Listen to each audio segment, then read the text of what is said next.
بسم اللہ الرحمن الرحیم۔ السلام علیکم ناظرین، حق کے ساتھ میں ہوں آپ کا میزبان حیدر اسلام باسی۔ ناظرین، آج ہمارے ساتھ اسٹوڈیو میں ایک ایسے انالسٹ موجود ہیں جن کی ملکی اور غیر ملکی حالات پر کافی اچھی نظر ہے اور ان کی کافی اچھی گرپ ہے۔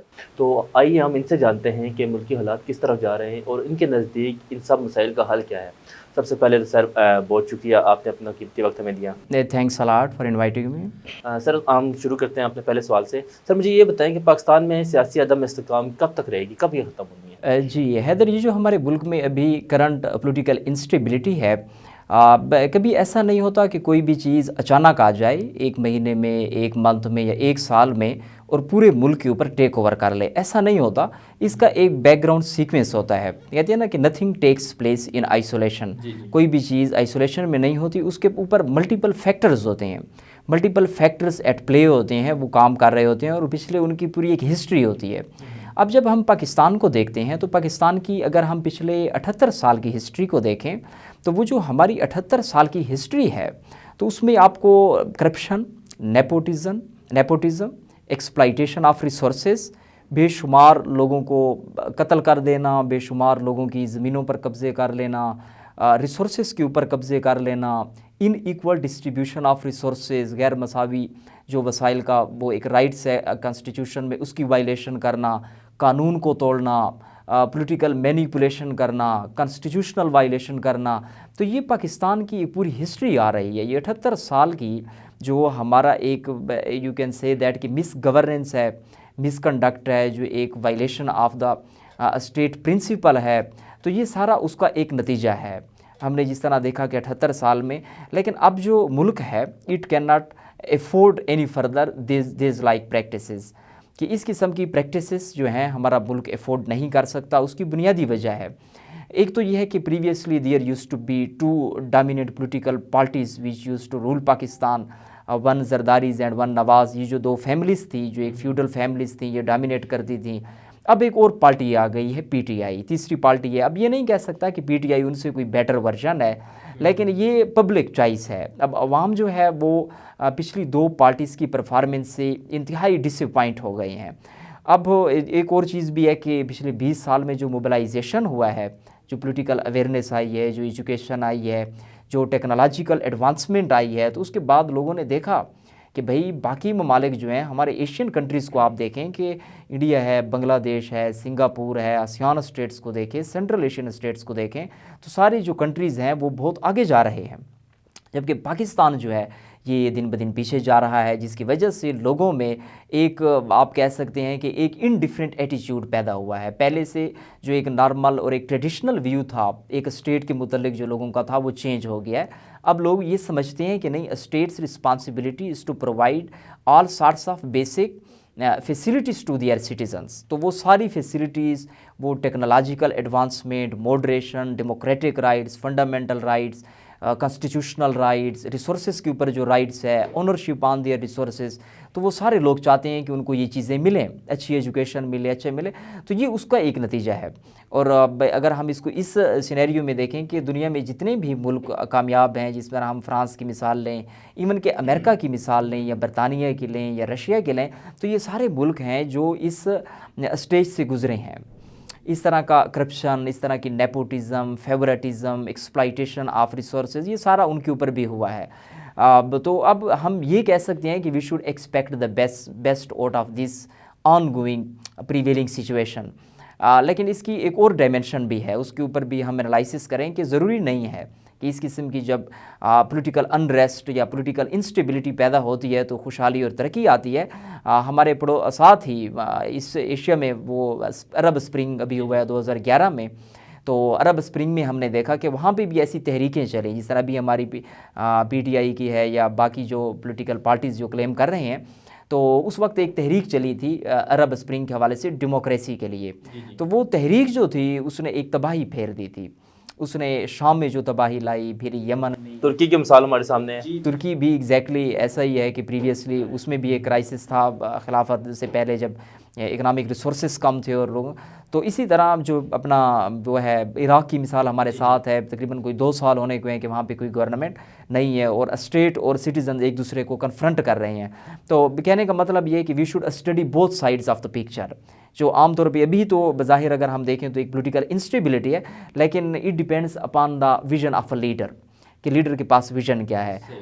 Good leader leads towards better destinations. یہ سر نیپولین کا ایک کال تھا, وہ کہتا ہے کہ if there is an army of jackals under the leadership of lion then jackals will fight like a lion, but in case if there is an army of lions under the leadership of jackal then lions will die like a jackal.